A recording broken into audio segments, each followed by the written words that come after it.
ಒಂದು 2 ಗಂಟೆಲಿ ಕತೆ ಕೇಳಿದ್ದು. ಸೊ ಕತೆ ಕೇಳಿ ಡನ್ ಅಂತ, ಇನ್ನೇನು ಸೆಕೆಂಡ್ ಥಾಟೇ ಬರಲಿಲ್ಲ ಅದ್ರ ಬಗ್ಗೆ.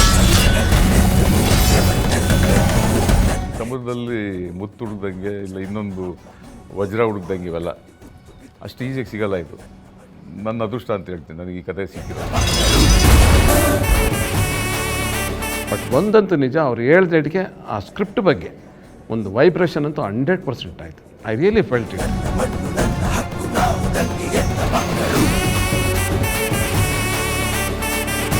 ನಾನು ಅಲ್ಲದೆ ಹೋಗಿದ್ರೆ ಆ ಜಾಗದಲ್ಲಿ ಯಾರಿದ್ರೂ ಈ ಪಾತ್ರನ ಒಪ್ಕೊಳ್ತಾ ಇದ್ದಾರೆ. Such a huge opportunity. ಇಂಥ ಒಂದು ಅವಕಾಶ ಸಿಕ್ಕಿದೆ ನನಗೆ ತುಂಬ ತುಂಬ ತುಂಬ ತುಂಬ ದೊಡ್ಡದು. ಕಳೆದ 1 ವರ್ಷದಿಂದ ನನಗೆ ಶ್ರದ್ಧೆ, ಭಯ, ಭಕ್ತಿ ಇದೆಲ್ಲ ಇರೋದೇ ಕಾಟೇರ.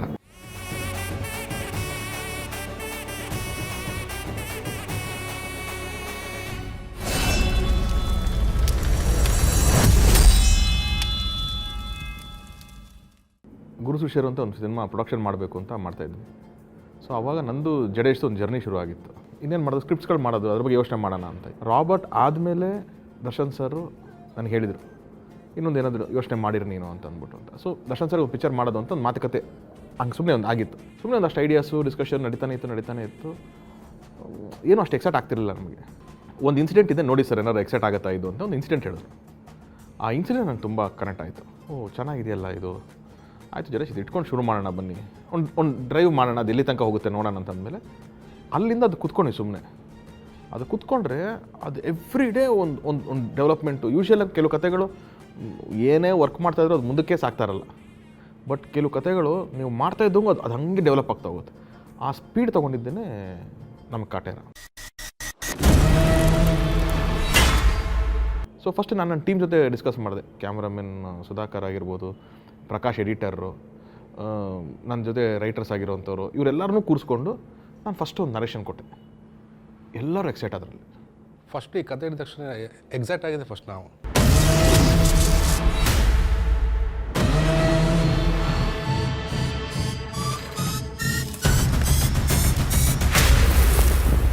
ತರುಣ್ ಯೂಶ್ವಲಿ ಬಂದು ಕಥೆಗಳು ನರೇಟ್ ಮಾಡೋದೇ ಅಂದರೆ ಫುಲ್ ರೆಡಿ ಆದಮೇಲೆ, ಏನೋ ಒಂದು ಲೈನ್ ಇದೆ ಈ ಥರ ಮಾಡ್ತಾಯಿದ್ದು, ನಥಿಂಗ್ ಲೈಕ್ ದಟ್.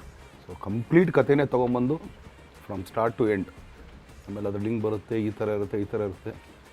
ಸೊ ಇದ್ರ ಮೇಲೆ ಕೂತು ಕೇಳಿದ್ದು, ಫುಲ್ ಕಥೆನೇ ಕೇಳಿದ್ದು. ಒಂದು 2.5 hours ಒಂದು ಅಟ್ಟ ಸ್ಟ್ರೆಚ್ ಒಂದು ಇಂಟರ್ವಲ್ ಬಿಟ್ಟು ನಾವು ಕೊಟ್ಟರೆ ಫಸ್ಟ್ ರೌಂಡಲ್ಲಿ ಓಕೆ ಮಾಡಿದ್ರು ಅವರು.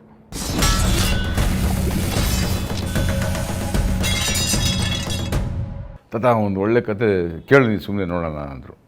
ಕಳ್ಸಮ್ಮ, ಯಾರ್ದು ಅಂದರೆ ತರುಣ್ ನರೇಟ್ ಮಾಡ್ತಾರೆ. ಸರಿ ಕಳ್ಸಮ್ಮ ಅಂತ ರಾಕ್ಲೈನ್ ಸರ್ ಫೋನ್ ಮಾಡಿದ್ರು ನನಗೆ, ಬಾಮ್ಮ ಒಂದ್ಸರಿ ಕತೆ ಹೇಳು ಅಂತ. ಒಂದೇನಂದರೆ Rockline production is one of the biggest production in Kannada industry. So ಎಲ್ಲ ಸಿನಿಮಾ ಮಾಡಿದ್ದಾರೆ, ಬಟ್ ಅವರೇ ಹೇಳಿದ್ದು state subject actually first time ಇಷ್ಟೊಂದು ಇದಾಗಿ ಮಾಡ್ತಾಯಿದ್ದೀನಿ ನಾನು ಅಂತೇಳಿ. ಸರಿ ನಾನು ಹೋಗಿ ಅವ್ರಿಗೂ ಸೇಮ್ ಅಗೇನ್ ಫುಲ್ ನರೇಷನ್ ಕೊಟ್ಟೆ ಅವ್ರ ಆಫೀಸಲ್ಲಿ.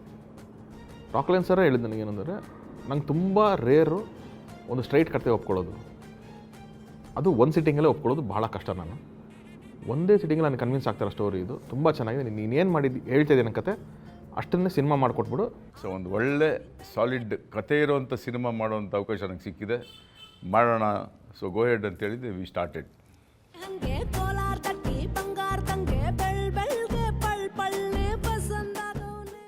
ಸೊ ನಾವು ಪ್ರೀ ಪ್ರೊಡಕ್ಷನ್ ರೆಡಿ ಆದಮೇಲೆ ನಮಗೆ ನೆಕ್ಸ್ಟ್ ಇದ್ದಿದ್ದು ಮೇಜರ್ ಚಾಲೆಂಜು ಕ್ಯಾಸ್ಟಿಂಗ್. ನಾನೊಂದೇ ಇದ್ದಿದ್ದು ನನಗೇನೆಂದರೆ, ನಾನು ಕತೆ ಬರಿಬೇಕಾದ್ರೆ ಯೂಶ್ವಲಾಗಿ ನಾವು ಕತೆ ಮಾಡ್ಬೇಕಾದ್ರೆ ನನ್ನ ತಲೆಯಲ್ಲಿ ಒಂದು ಪಾತ್ರ ಓಡ್ತಾ ಇರುತ್ತೆ. ಹಾಗೆ ನಾನು ಫಸ್ಟ್ ಬರ್ಕೊಂಡಲ್ಲೇ ಇದ್ದಿದ್ದು ಶ್ರುತಿ ಮೇಡಮ್ ಆಗಿರ್ಬೋದು, ಕುಮಾರ್ ಗೋವಿಂದ್ ಸರ್ ಇರ್ಬೋದು, ಬಿರಾದರ್ ಸರ್, ಜಗಪತಿ ಬಾಬು ಅವರು.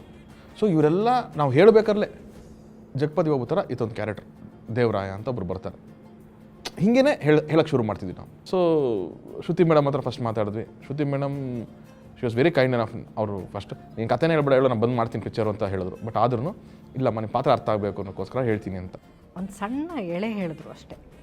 ಸಿನಿಮಾ ಹೀಗಿರುತ್ತೆ, ಈ ಜಾನರ್ ಸಿನಿಮಾ ಇದು ಅಂತ ನಿರ್ದೇಶಕರೇ ಹೇಳಿದ್ರು.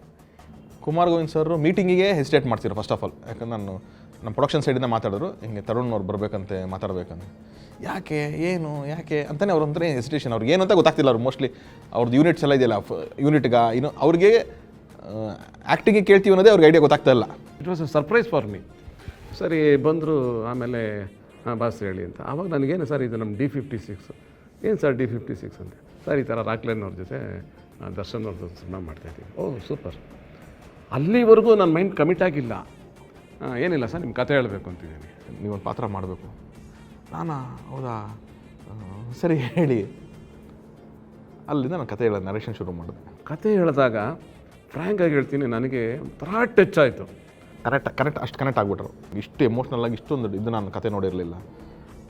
ತರುಣ್ ಒಂದೇ ಮಾತಿಲ್ಲ ಹೇಳಿದ್ದು, ನೋಡಿ ಸರ್ ಇಡೀ ಸಿನಿಮಾದಲ್ಲಿ ದರ್ಶನ್ ಅವ್ರ ಪಾತ್ರ ಇದೆಯಲ್ಲ, ಆ ಪಾತ್ರ ಇದು ಒಂದೇ ಒಂದು ಪಾತ್ರಕ್ಕೆ ಸೈಲೆಂಟ್ ಆಗೋದು, ಇನ್ನು ಯಾರ ಜೊತೆಲೂ ಅವ್ರದ್ದು ಸೈಲೆಂಟ್ ಆಗಲ್ಲ.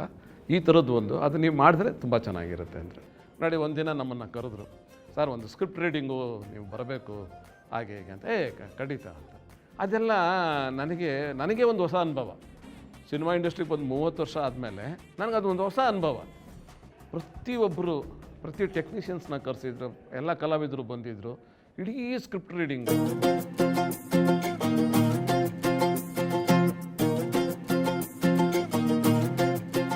ಸೊ ಕ್ಯಾಸ್ಟಿಂಗ್ ಇವರೆಲ್ಲ ಆದಮೇಲೆ ನಮಗೆ ಇನ್ನೊಂದು ಇದ್ದಿದ್ದು main heroine, female lead. So ಯಾರೋ ಸ್ಟಾರ್ ಹೀರೋಯಿನ್ ಬಂದರೆ ಬಹುಶಃ ಸ್ವಲ್ಪ ಗೆಸ್ ಆಗ್ಬೋದು. ಹೊಸ ಹುಡುಗಿ ಬಂದರೆ ಏನು ಗೆಸ್ ಮಾಡೋಕ್ಕಾಗಲ್ಲ ಅನ್ನೋ ಉದ್ದೇಶದಿಂದ ಹೊಸ ಹುಡುಗಿ ಅಂತಿದ್ದೆ. ಹಾಗೇನು ದರ್ಶನ್ ಸರ್ ಯಾವಾಗಲೂ ದೋ ಈ ಡಸಂಟ್ ಇಂಟರ್ಫಿಯರ್ ಆರ್ ಏನು ಅದ್ರ ಬಗ್ಗೆ ತಲೆ ಕೆಡಿಸ್ಕೊಳ್ಳಲ್ಲ. ಬಟ್ ಅವ್ರು ಒಂದೇನು ಅಂತ ಹೇಳ್ತಾರೆ, ಯಾವಾಗಲೂ ಕನ್ನಡದ ಹುಡುಗಿರಿಗೆ ಆದರೆ ನೋಡು ಅವಕಾಶ ಕೊಡೋದಕ್ಕೆ ಫಸ್ಟು ಕನ್ಸಿಡರ್ ಮಾಡು. ನನ್ನ ಮಗಳನ್ನ ಇಂಟ್ರೊಡ್ಯೂಸ್ ಮಾಡ್ತಾಯಿದ್ದೀನಿ ನಾನು ಅಂದರು. ಒಂದು ಕೆಲಸ ಮಾಡಮ್ಮ, ನನಗೆ ಪ್ರೊಫೈಲ್ ಕಳಿಸಮ್ಮ, ಎಲ್ಲ ಪಿಕ್ಚರ್ಸ್ ಇದೆ ಎಲ್ಲ ಕಳಿಸಿ ನನಗೆ ಅಂದೆ. ಒಂದು ದಿವಸ ರಾಕ್ಲೈನ್ ಸರ್ ಫೋನ್ ಮಾಡಿ ನನಗೆ, ತಗೊಂಡು ಒಂದು ಪ್ರೊಫೈಲ್ ಕಳಿಸ್ತೀನಿ ನೋಡಮ್ಮ. ಆವಾಗಲೇ ರಾಕ್ಲೈನ್ ಸರ್ ಹೇಳಿದ್ದು, ಇದು ಮಾಲಾಶ್ರೀ ಅವ್ರ ಮಗಳು.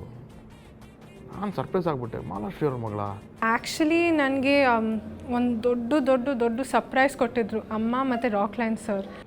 ದೆನ್ ಲುಕ್ ಟೆಸ್ಟ್ ಎಲ್ಲ ಮಾಡಿ ಆಡಿಷನಲ್ಲಿ ಮಾಡಿದ್ರೆ ತುಂಬ ಚೆನ್ನಾಗಿ ಪರ್ಫಾರ್ಮ್ ಮಾಡಿದ್ರು. Then we came to a conclusion, okay ಇವ್ರು ಚೆನ್ನಾಗಿರುತ್ತೆ. ಅಲ್ಲಿಂದ Aradhana comes into Kaatera.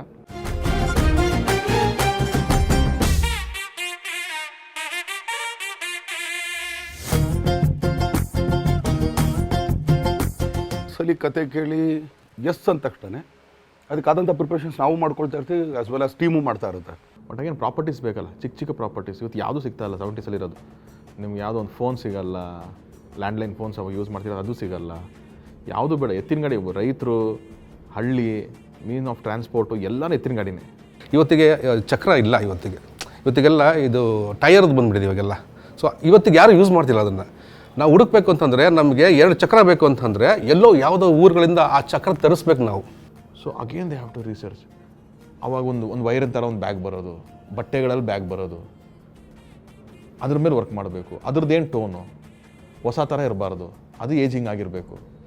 Hero ಸರ್ಗಾಗಲಿ, ಹೀರೋಯಿನ್ಗಾಗಲಿ, ಅಲ್ಲಿ ಬರೋಂತಹ ಪಾತ್ರಗಳಾಗಲಿ, ಜೂನಿಯರ್ಸ್ಗಾಗಲಿ 150 ಜನ ಜೂನಿಯರ್ಸು, 500 ಜನ ಜೂನಿಯರ್ಸು, 1000 ಜನ ಜೂನಿಯರ್ಸ್ ಇದ್ದರೂ ಕೂಡ ಅಷ್ಟನ್ನು ನಾವು ಬಟ್ಟೆ ಸೆಲೆಕ್ಟ್ ಮಾಡಿ ಇಡ್ತಿದ್ವಿ. ಹೀರೋ ಕೆಲಸ ಅದರದ್ದೇ ಮಾಡ್ತಾ ಇರೋದು. ಅಲ್ಲಿ ಸಿಗೋ ಎಕ್ವಿಪ್ಮೆಂಟ್ಸು, ಆ ಸುತ್ತಿಗೆ ಇರ್ಬೋದು, ಅವನ ಕುಲುಮೆನಲ್ಲಿ ಏನೇನು ಪ್ರಾಪರ್ಟೀಸ್ ಇರುತ್ತೆ, ಯಾವುದು ಇವತ್ತಿಂದ ಇಲ್ವಲ್ಲ, ಎಲ್ಲ ಮೇಡ್ ಟು ಆರ್ಡರ್ ರೆಡಿ ಮಾಡ್ಬೇಕು ನಾವು. ಸೊ ಅದೊಂದು ಜಾಬ್ ಶುರು ಆಯಿತು ನಮಗೆ. ಪಾತ್ರ ಏನು ಕೇಳುತ್ತೆ, ಈಗ ಬಿಲ್ಟ್ ಬೇಕಾ ಬೇಡವಾ, ಅವ್ನು ನಾರ್ಮಲ್ಲ, ಅವ್ನು ಅಭೆಪಾರಿನ. ಸೊ ಅದ್ರ ಮೇಲೆ ನಾವು ಸ್ವಲ್ಪ ವರ್ಕ್ ಮಾಡ್ಕೊಳ್ತಿದ್ವು. ಏನೋ ಕುಲ್ಮೆ ಕೆಲಸ ಮಾಡೋನು ಅಂದಾಗ ಆಬ್ವಿಯಸ್ಲಿ ಅವ್ನ ಶೋಲ್ಡರ್ಸು, ಆರ್ಮ್ಸ್ ಮಾತ್ರ ತುಂಬ ಚೆನ್ನಾಗಿರುತ್ತೆ. ಒಂದು ಡಬ್ಬ ಐಡಿಯಾ ಹೇಳ್ತೀನಿ ನೋಡ್ತೀನಿ ಯಾವಾಗಲೂ. ಹೇಳಿ ಬಾಸ್ ಹೇಳಿ, ಈ ಬನೀನ್ ಇದೆಯಲ್ಲ, ಇದನ್ನೆಲ್ಲ ಕೂತ್ ಮಾಡಿ ಅರ್ಧಾಕಿದ್ರೆ ಹೆಂಗಿರುತ್ತೆ. ಸೊ ಅವತ್ತಿನ ಪಾತ್ರಕ್ಕೆ ಒಬ್ಬ ಕುಲ್ಮೆವ್ನು ಹೆಂಗಿರ್ತಾನೆ, ಯಾವುದೋ ಒಂದು ತೂತ್ ಬನೀನು, ಯಾಕಂದರೆ ಕಿಡಿ ಯಾವಾಗ ಇರುತ್ತೋ ಅನ್ನೋ ಗೊತ್ತಿಲ್ಲ. ನಾನು ಸುಧಾಕರ್ ಇದ್ವಿ. ಅವ್ನು ಸುಧಾಕರ್ಗೆ ಆಗಲ್ಲ. ಸುಧಾಕರ್ ಹೆಂಗೆ ಅಂದರೆ ನೀಟ್ ಕ್ಲೀನಾಗಿರಬೇಕು. ಎಸ್ಪೆಷಲಿ ಹೀರೋ ಅಂದರೆ ಅವನು ಬೇರೆ ಎಲ್ಲ ಆರ್ಟಿಸ್ಟು, ಹೀರೋಯಿನ್ ಎಲ್ಲರಿಗಿಂತ ಚೆನ್ನಾಗಿ ಕಾಣಿಸ್ಬೇಕು ಅವ್ನು ಹೀರೋ. ಆ ಥರ ಅವ್ನು ಓವರ್ ಲವ್ ಮಾಡ್ತಾನೆ ಹೀರೋನ. ಅವನು ಅರಿಯೋದಿಲ್ಲ, ಬೇಡ ಬಾಸ್, ಯಾಕೆ ಅರಿಯೋದು, ಚೆನ್ನಾಗಿ ಕಾಣಿಸ್ಬೇಕು. ಮೊದಲೇ ಫುಲ್ ಎಲ್ಲ ಡಸ್ಟು, ಗಲೀಜು ಬಟ್ಟೆ ಹಾಕ್ತಾಯಿದ್ದೀವಿ, ಅದ್ರ ಮೇಲೆಲ್ಲ ಅರಿಯೋದು ಚೆನ್ನಾಗಿರಲ್ಲ. ಸುಧಾ, ನೀನು ದರ್ಶನ್ ನೋಡಿ ಬಿಟ್ಬಿಡು, ಕಾಟೇರಿ ಕ್ಯಾರೆಕ್ಟ್ರಲ್ಲಿ ನೋಡು. ಅಲ್ಲಿಂದ ಇಡೀ ಸಿನಿಮಾ ಅದನ್ನು ಫಾಲೋ ಮಾಡ್ತೀವಿ ನಾವು.